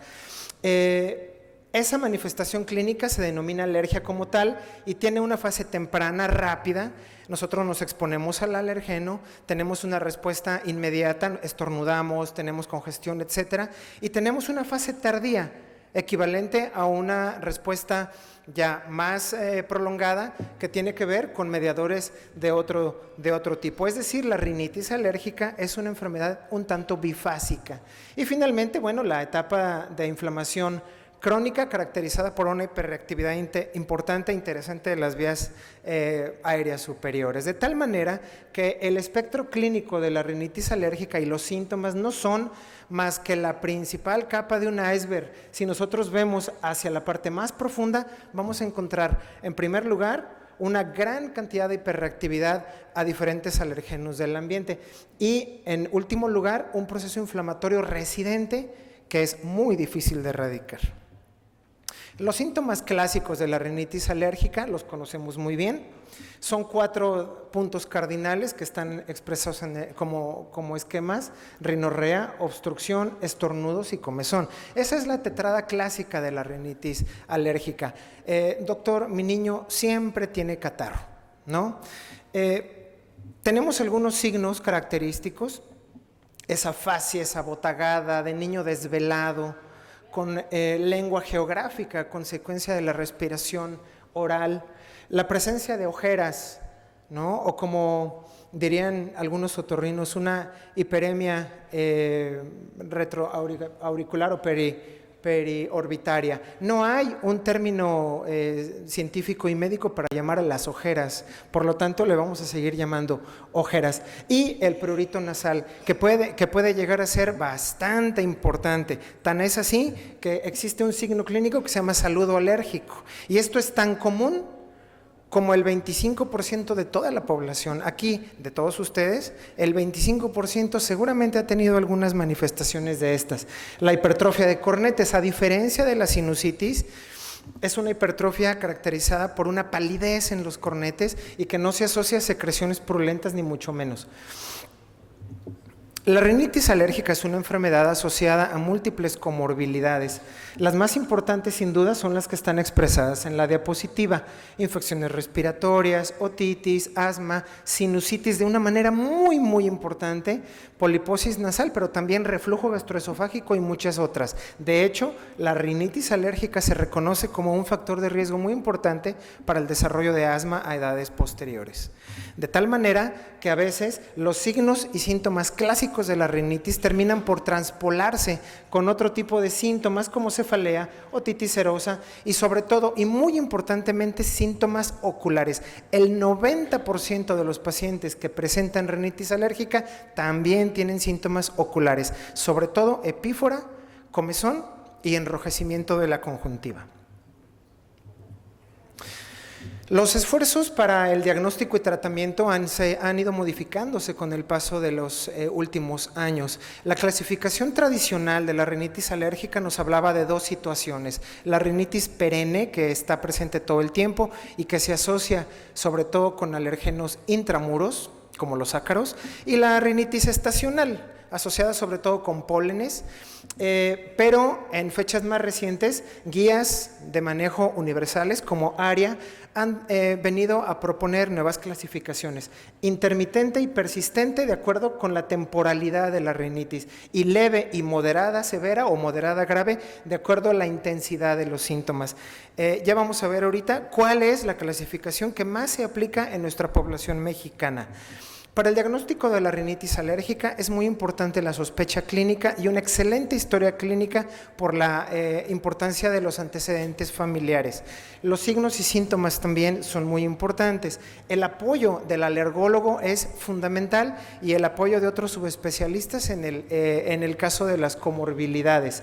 Esta es una diapositiva que no podemos desglosar, pero que los invito a revisar. Esto es una publicación muy reciente del equipo de trabajo de la doctora Larenas en la Ciudad de México, que se encargó de transculturalizar las guías ARIA a nuestra población y que está presente como artículo de opción abierta para todos los que deseen revisarla. Además de ser una enfermedad muy común, ahorita vamos a hablar de cifras de epidemiología, la rinitis alérgica es una enfermedad asociada con una carga. No nada más es una enfermedad costosa. Por ser una enfermedad que no se cura y solo se controla, estamos condenados a tener un alto costo. Y no nada más en costo de consultas o medicamentos, es un costo emocional. El paciente con rinitis alérgica es un paciente que todo el tiempo se está sonando, que todo el tiempo tiene moquitos, que no duerme bien, que se duerme en la escuela, que tiene pobre desempeño laboral, que tiene pobre desempeño escolar. Una causa muy importante de ausentismo, una causa muy importante de bullying. Ahí abajo hay una referencia muy interesante de la asociación del bullying en las escuelas y las alergias, sobre todo la rinitis. Y un eslogan que ahorita está llevando a cabo el Colegio Americano de Alergia e Inmunología: donde hay una alergia siempre hay un abusador, siempre hay alguien que se va a burlar del pacientito. La primera línea de tratamiento, sin duda, es la situación ambiental. Más allá de los medicamentos y la inmunoterapia y todo esto, las fases de tratamiento de la rinitis empiezan con acomodar lo que tenemos alrededor. La situación del ambiente, la situación del humo del tabaco, la situación de las mascotas. Por favor, no se deshagan de sus mascotas. La Academia Americana de Pediatría y de Alergia también, y el colegio y la europea, recomiendan que si la mascota se baña por lo menos una vez cada 15 días y no se sube a las camas, etcétera, pueden tener a su mascota y seguir con su alergia y controlarla bien. Los ácaros, ¿sí? Lavar ropa de cama una vez por semana, por favor con agua caliente, porque si no los ácaros no se mueren. Quitar alfombras, quitar plantas adentro de casa, etcétera. El tratamiento medicamentoso de la rinitis alérgica descansa en la actualidad en el tratamiento escalonado sugerido por las guías ARIA. De acuerdo a la intensidad de los síntomas, es también el tratamiento. Lo decían los expertos en infectología con la tuberculosis. Un traje a la medida, pues nosotros nos vamos a colgar de esa analogía. El tratamiento de la rinitis alérgica también depende del paciente y también tiene que ser individualizado. Para casos leves se pueden utilizar medicamentos de acción leve. Para casos más importantes se pueden utilizar medicamentos más potentes. En la actualidad, hoy por hoy, el tratamiento medicamentoso de la alergia tiene un estándar de oro, que es el corticoide intranasal. Y para los casos demasiado severos está la inmunoterapia, que es, dependiendo del caso, ¿verdad? No todos los pacientes son candidatos, pero en los que sí son candidatos es una mejoría muy importante porque es la única estrategia terapéutica que es capaz de modificar la historia natural de la enfermedad. Todos los demás son solamente controladores. Si usted suspende el medicamento, la rinitis vuelve a presentarse. Bueno, ¿cuál es el panorama de la rinitis alérgica en México? Hay algunos estudios epidemiológicos muy interesantes que se han publicado en este sentido, pero me gustaría comentarles uno de ellos que se llama el estudio ISAC, que es un estudio muy grande que se hizo en escuelas de miles y miles de niños para ver cómo era el panorama epidemiológico de las enfermedades alérgicas. Aquí, en el norte del país, gracias al grupo de trabajo de la doctora Sandra González en el Hospital Universitario de esta ciudad, se ha logrado saber que en el estudio multicéntrico demostró que el diagnóstico por el médico de rinitis alérgica oscila el 6% en niños de edad escolar, pero en realidad las molestias características de la rinitis se presentan hasta en el 30% de los niños. Es decir, nosotros también tenemos un subdiagnóstico, igual que sucede con la tuberculosis, anidando los temas de la sesión del día de hoy. Quienes van con el alergólogo y se les hace un diagnóstico son la minoría. Hay muchos pacientes por ahí nadando que tienen los síntomas y nunca se enteran. Estas son las asociaciones más importantes. En este estudio que se acaba de publicar también a cargo del grupo de trabajo de la doctora Desirel Arenas en México, se sabe que nuestra población no se comporta acorde a la clasificación tradicional. No somos estacionales. Aquí en México somos el país de la eterna primavera y los pacientes con rinitis alérgica tienen síntomas todo el año. Entonces, la gran mayoría de los pacientes se comportan como rinitis perenne. Y la doctora lo hace de una manera muy elegante, dividiendo el país en diferentes áreas, dependiendo del clima, seco, húmedo, etcétera. Y bueno, pues nos habla de que los pacientes en general tienen síntomas de enero a diciembre, todo el tiempo. La gran mayoría de los pacientes en México que acuden al alergólogo están polisensibilizados, son alérgicos a más de un alergeno, lo cual dificulta de alguna manera el tratamiento. Gran parte de los pacientes, más de la mitad, son alérgicos a los ácaros, pero de manera muy importante también a pólenes, sobre todo pólenes de pastos como el cinodón, pasto bermuda y el fraxinus, que es el famoso fresno. Aquí en el norte del país las malezas tienen muchísima importancia diagnóstica.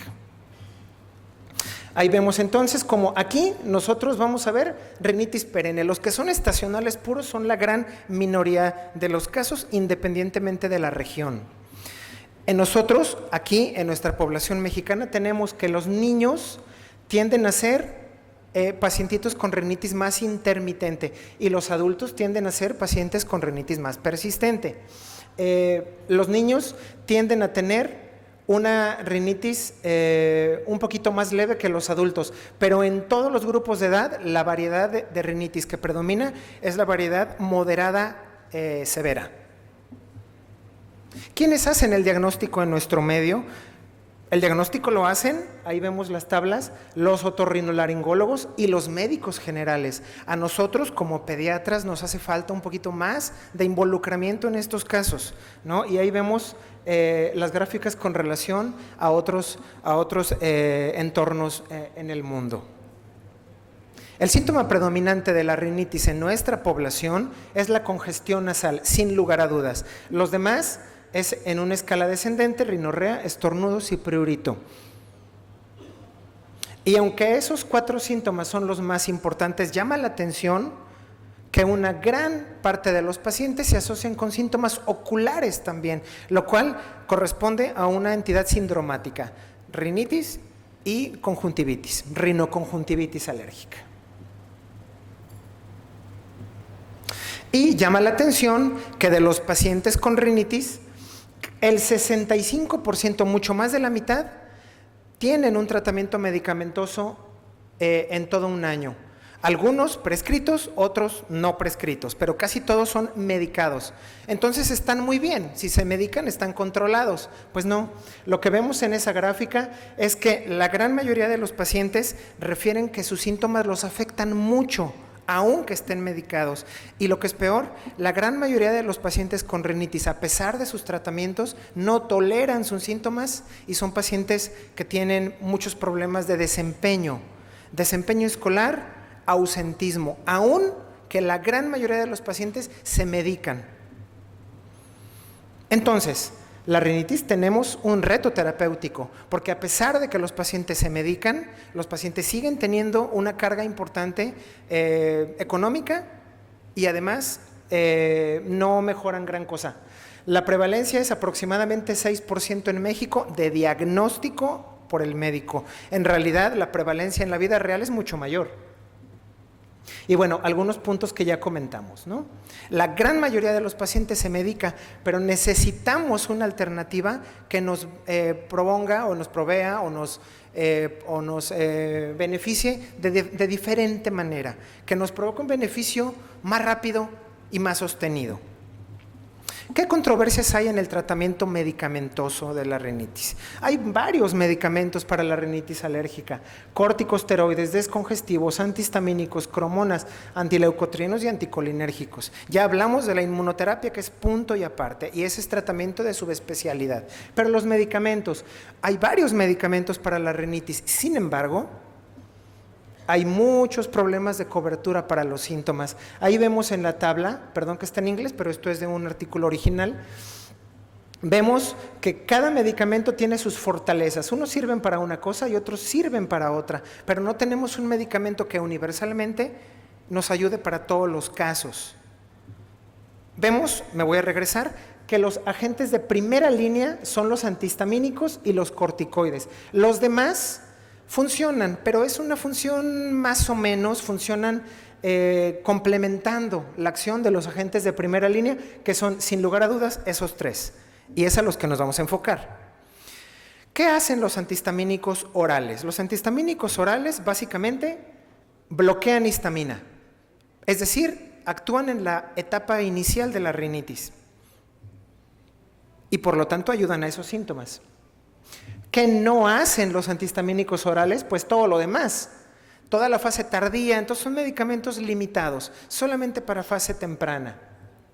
Los corticosteroides, ¿qué hacen los corticosteroides?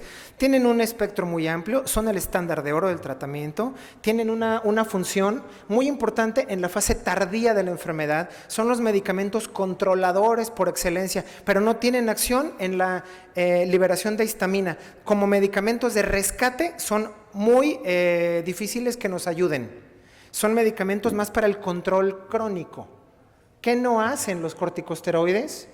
Lo que no hacen los corticosteroides, pues no inhiben la liberación de mediadores preformados, de tal manera que su utilidad en el fase aguda es limitada.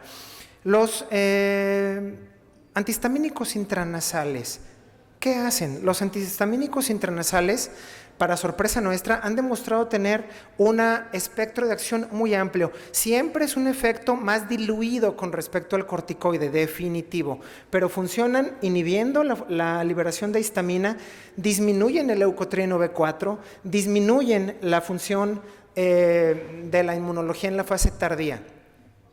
¿Qué no hacen? Bueno, pues eso es lo que hacen, pero ¿qué es lo que no hacen? No tienen bloqueo de receptores de leucotrienos y no pueden inhibir los canales de calcio para la función de las células cebadas. Entonces, bueno, volvemos a ver el algoritmo de ARIA. Los principales son los corticoides y los antihistamínicos. Las cromonas tienen una utilidad baja. Se ha recomendado que si el manejo no es suficiente, pues hagamos combinaciones. Pero ¿cómo nos va con las combinaciones? Este es un estudio que nos habla que una combinación de un corticoide con un antihistamínico de segunda generación no demostró tener mayores efectos de manera significativa con respecto al corticoide solo. Y el paciente ya gastó en 2 medicamentos y se pone 2 sprays y gasta más y el efecto no es evidente. Entonces, las combinaciones, y aquí también incluyo algunas con antileucotrieno, etcétera, no han demostrado ser mayores que el tratamiento estándar, que es el corticoide solo. ¿Qué necesitamos? Necesitamos un tratamiento nuevo que nos provea de diferentes adiciones y que sea, pues, el nuevo estándar de oro. ¿Okay? Hay muchos medicamentos, pero ningún medicamento cubre todos los espectros. Ninguna monoterapia provee alivio óptimo y la terapia combinada, como la conocemos, no nos ha sacado de muchos problemas. Hay necesidad de nuevas estrategias. Entonces, el área está desfasado, ya no le vamos a hacer caso al área. No se trata de eso. Pero podemos fortalecer el área, podemos fortalecer nuestros criterios, podemos tomar algo que ya no nos es suficiente y convertirlo en algo que funcione mejor y que nos dé los mismos resultados, pero mejor. Y como ejemplo, este es un estadio funcional, se llena, todo el mundo va, se ve perfecto, etcétera, pero ya es necesario dar un paso más. Y por eso estaremos a la espera de eso. Un saludo a la memoria del doctor Carlos Canseco, conocido como el primer rayado. ¿Cuál es el cuerpo de evidencia actual? ¿En qué necesitamos innovar? ¿Qué hacemos? No han salido medicamentos nuevos. ¿Qué sugiere la evidencia científica? Bueno, hay por ahí una esperanza que viene para el tratamiento de estos pacientes que batallan tanto. Y es un prototipo que se llama MP2902, que es una preparación intranasal de propionato de fluticasona e hidrocloruro de acelastina. La ventaja que tiene un medicamento como este será que el paciente solo va a gastar en un spray y que va a tener un efecto que desconocemos. Para eso se han hecho 4 ensayos multicéntricos de una calidad metodológica excelente, con un rigor metodológico bastante bueno. abarcando un total de 4.600 pacientes. Y los objetivos han sido comparar esta combinación con los estándares de tratamiento actual. Y lo que tenemos entonces este es el algoritmo de manejo, estudios cortitos de 14 días comparando el preparado nuevo contra un antihistamínico y un corticoide y placebo. Los variables de desenlace son indicadores muy confiables de síntomas nasales y oculares. Se ha visto que esta combinación empieza a dar resultados en comparación con placebo a los 30 minutos. Tratándose de una combinación que incluye un corticoide es una maravilla, porque el problema del corticoide es que para ver resultados necesitamos 2 semanas. Aquí, a los 30 minutos ya estamos viendo mejoría. Desde luego, esta mejoría es asociada al antihistamínico. Esta nueva preparación demostró no tener un rango de absorción sistémica importante más allá de la sal original, por lo tanto, estamos lejos del umbral para efectos adversos sistémicos, lo cual le confiere un muy buen perfil de seguridad. Vemos que en los datos más importantes de la rinitis alérgica, esta combinación ha demostrado ser, y aquí es muy importante que quede claro, el doble de efectivo que el corticoide solo para aliviar las molestias de congestión y prurito. Estos son datos que se han tomado de los 4 estudios grandes y se hizo un metaanálisis con ellos. Tanto en congestión como prurito, la diferencia con respecto al corticoide solo y al antihistamínico solo es impresionante. Igual con rinorrea, igual con estornudos. Y no nada más eso. El 90% de los pacientes tienen molestias oculares. Los pacientes que fueron manejados por el prototipo tuvieron casi un 60% menos síntomas oculares que los tratados con el estándar de oro, que es el corticoide solo. Si hacemos el complejo sindromático nasales oculares, nuestro prototipo que estamos platicando tiene un efecto contundente con respecto a los medicamentos solos. El efecto fue sostenido, no nada más es un pico, se sostiene a través del periodo de estudio, y en un estudio de seguridad a 1 año se demostró que a 52 semanas el efecto es sostenido con un excelente perfil de seguridad. El principal efecto adverso fue disgeusia, como sucede siempre con las acelastinas intranasales.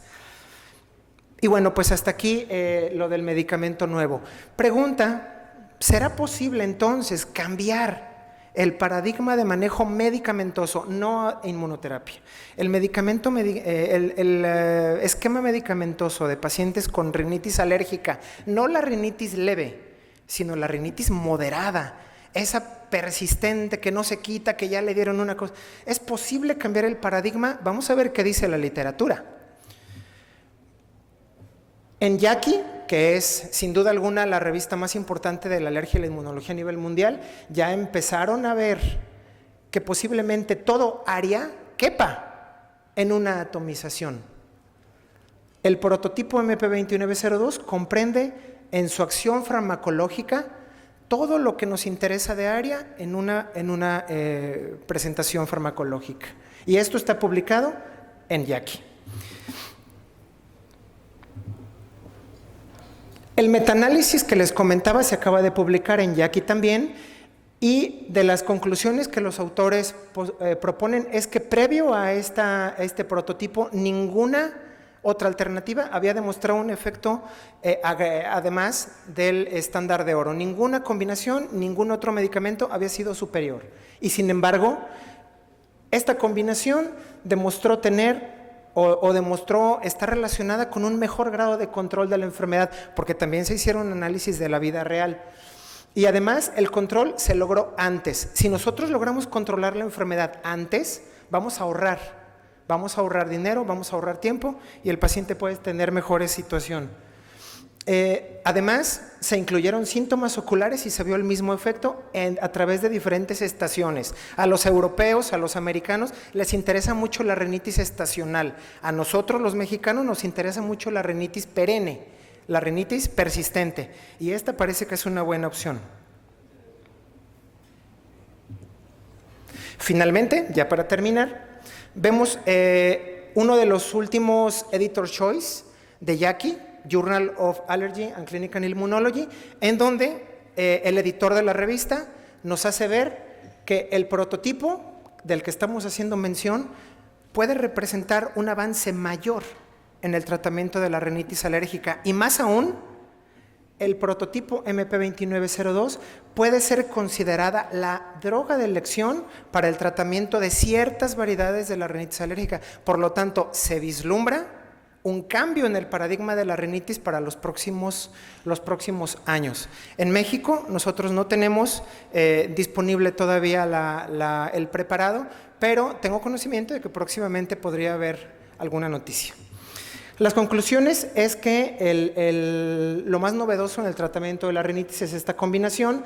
Tiene un inicio rápido y sostenido, es mayor hasta el doble comparado con el corticoide de primera línea para combatir síntomas nasales y oculares, con un excelente perfil de seguridad incluso a largo plazo, y se perfila como una alternativa ideal para pacientes, ojo, mayores de 12 años con rinitis alérgica moderada grave, con o sin síntomas oculares. Y como el tiempo ya nos atropelló, no me resta más que agradecer su atención a la ponencia. Muchas gracias.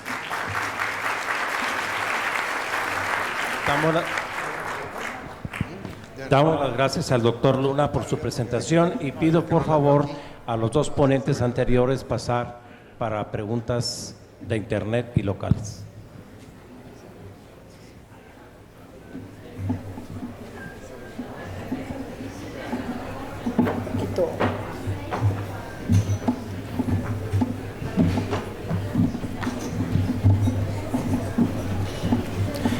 Doctor Ochoa, ¿tenemos preguntas? Sí, buenas noches. Hay varias preguntas. El doctor Jesús Gerardo Guajardo pregunta: ¿cuánto cubre la tuberculosis pulmonar la vacuna BCG y si es correcto seguirla aplicando?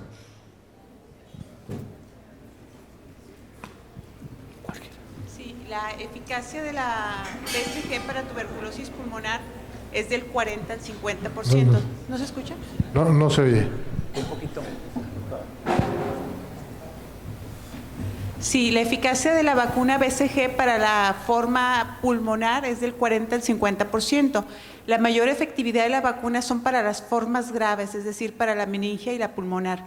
Sin embargo, no hay otro biológico mejor que este hasta este momento. Y considerando la epidemiología local, yo creo que es conveniente seguirla aplicando. Otra. Sí, quiero complementar. Hay mucha controversia respecto a la eficacia. Hay estudios que hablan del 0, hay estudios que hablan del 80%. Hace alrededor de 20 años se hizo un estudio en Chingleput, India, y ahí se demostró con poblaciones pareadas, en 5,000 niños que se aplicó y en 5,000 que no se aplicó, el 54% de los que no se aplicó presentaron tuberculosis.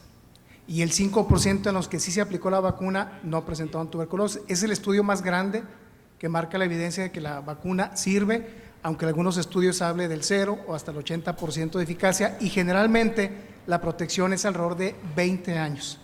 Es decir, desde que se aplica a 20 años es cuando disminuye la efectividad de esta vacuna. Otra pregunta, aunque se contestó en alguna forma, pero las voy a hacer. Reacciones locales de la aplicación de BCG y cuando no prende, ¿aún protege? Y si hay alguna relación de la BCG y el autismo.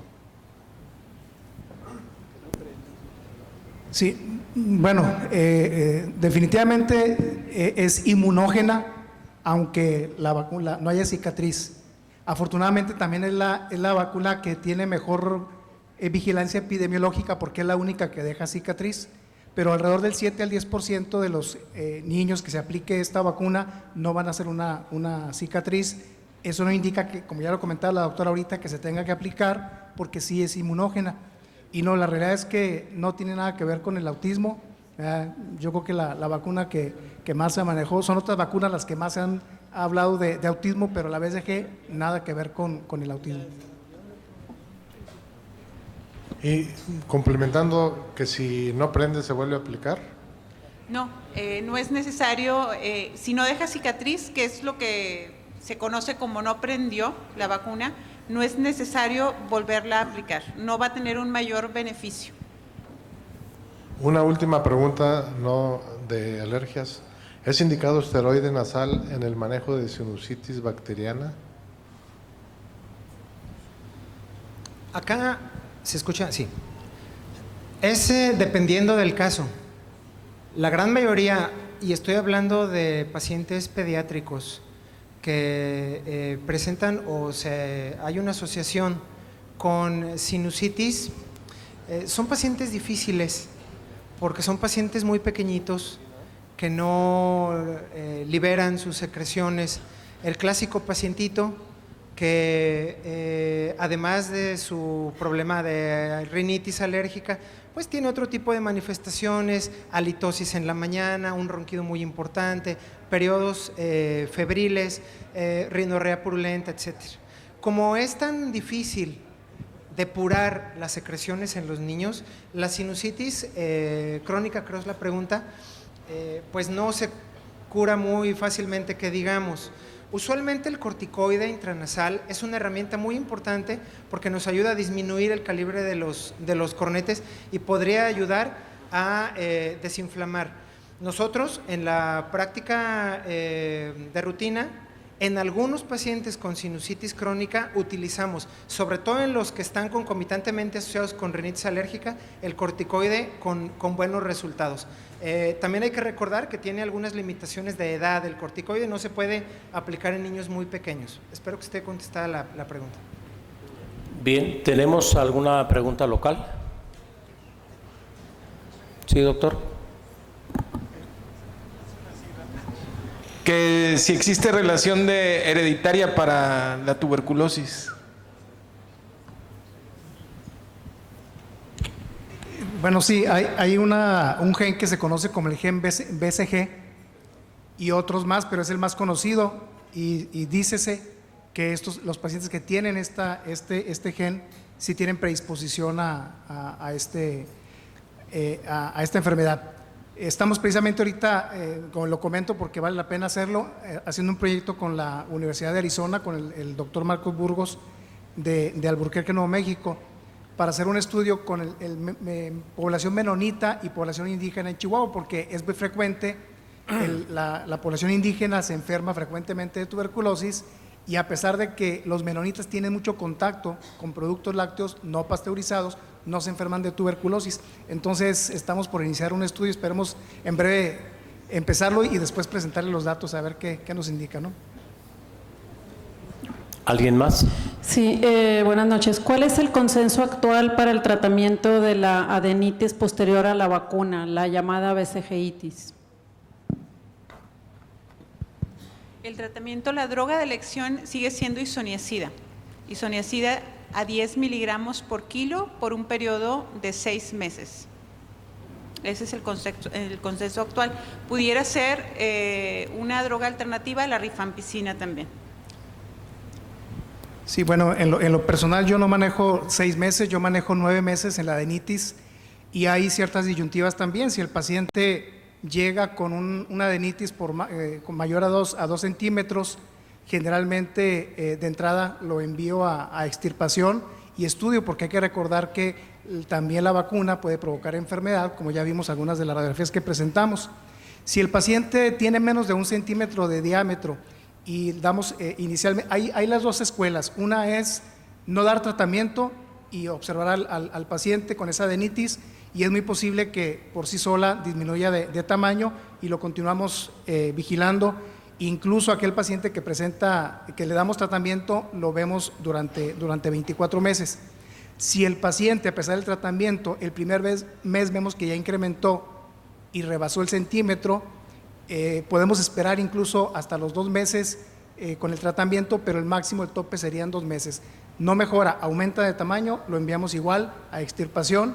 Y si el paciente tiene presencia de bacilos y el cultivo sale positivo, habrá que valorar obviamente el estatus clínico, la presencia de bacilos, etcétera. En muchas ocasiones damos tratamiento completo como enfermedad activa, porque también la vacuna puede provocar una enfermedad activa. Entonces, esa es la...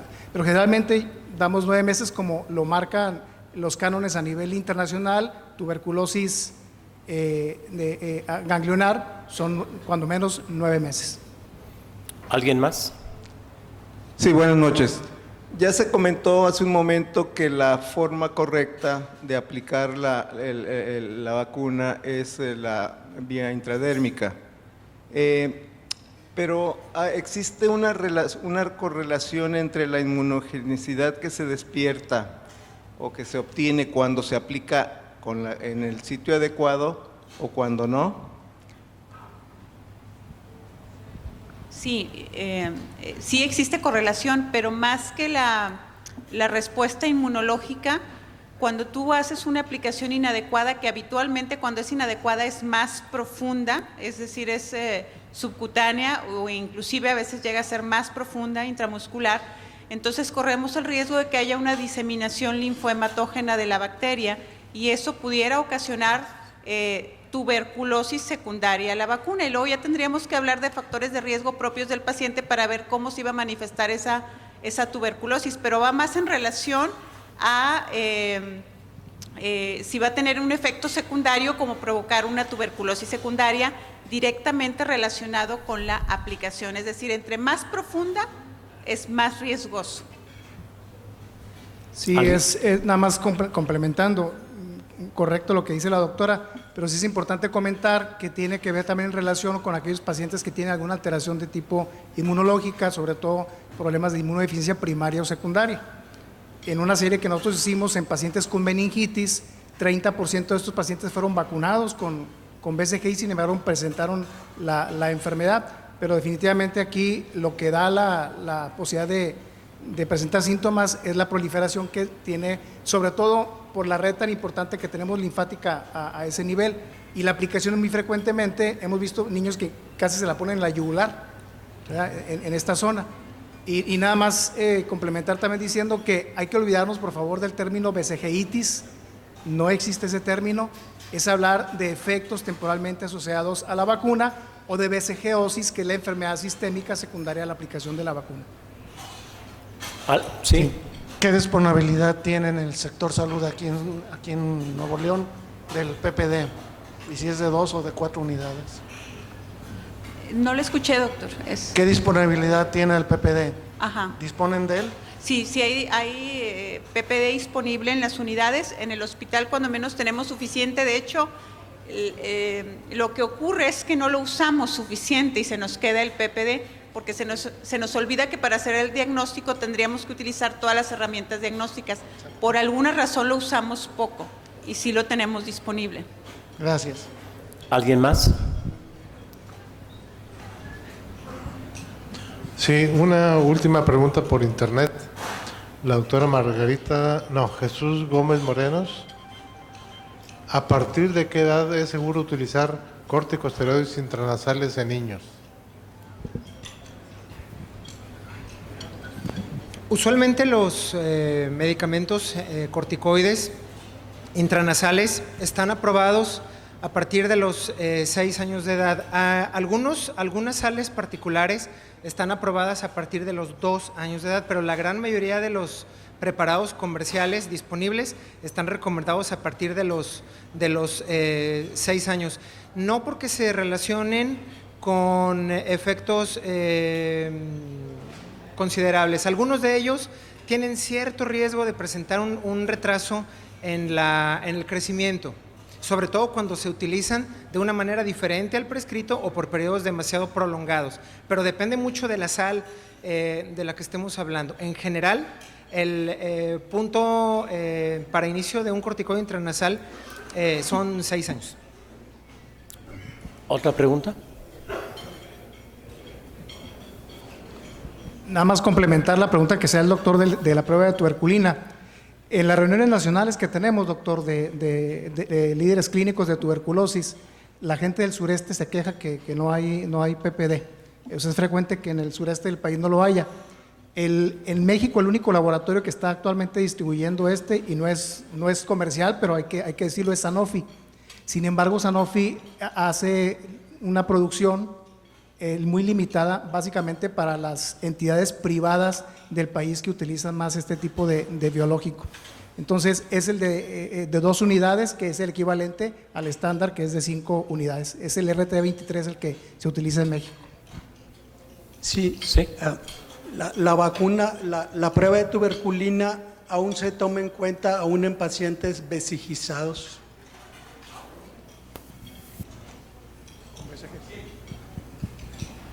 Es que no escuchamos.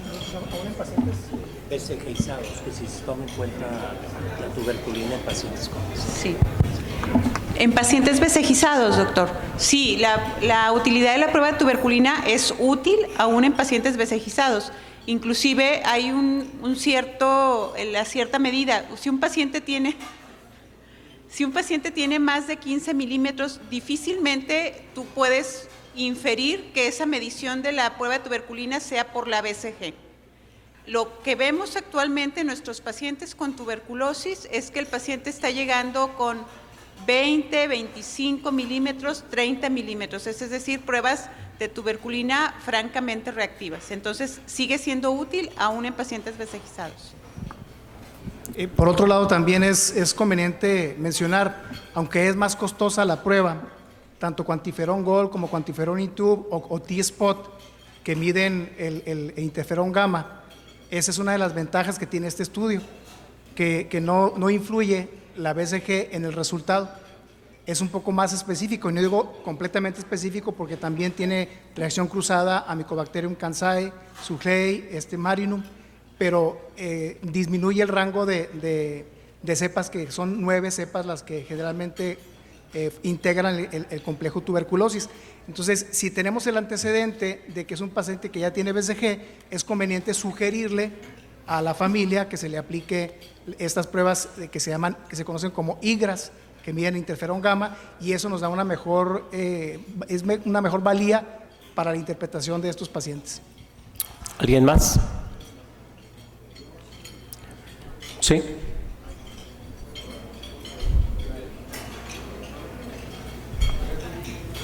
Gracias, buenas noches. ¿En qué consiste la prueba de tuberculina del PPD de 2 pasos o dos etapas?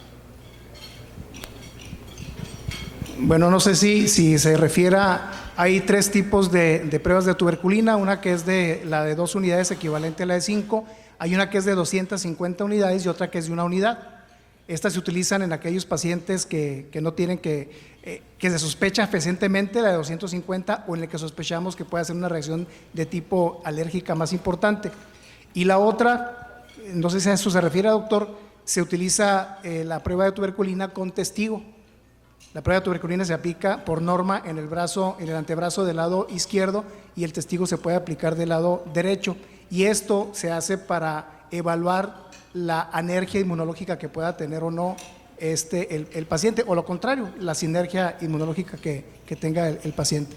Sí, es el que mencionan antes de entrar a las escuelas de medicina en Estados Unidos, que le llaman el two-step PPD.